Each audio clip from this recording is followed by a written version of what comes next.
বৃষ্টির চা ভাঙে লাগতো ঘুমাইতে তারা ঘুমাইতে ডর লাগে কিছুই জানিস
জমি জলের তলায় প্লাট হয়েছিল, জলের জমির উপরে অনেক জল হয়ে গেছে, জমি শেষ।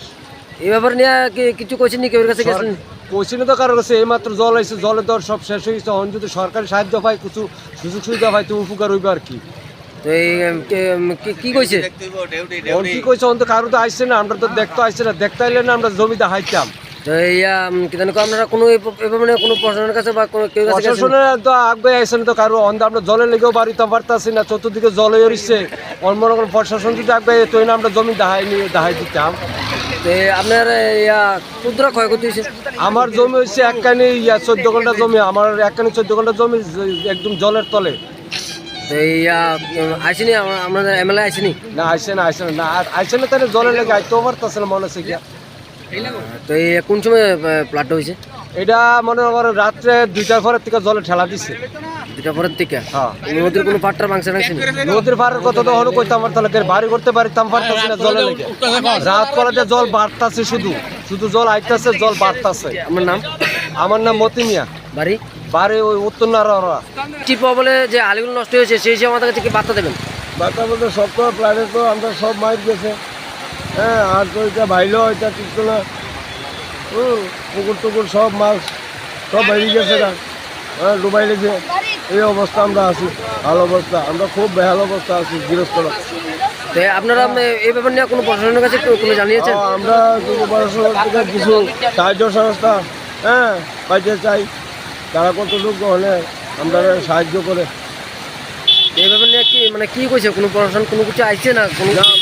কেউই আইছে না, কেউই বার্তা লই আইছে না, কেউই কোনো ইয়ে করছে না। আপনার নাম? আমার নাম বিশ্বজিৎ দাস। আপনার বাড়ি? নারাউড়া।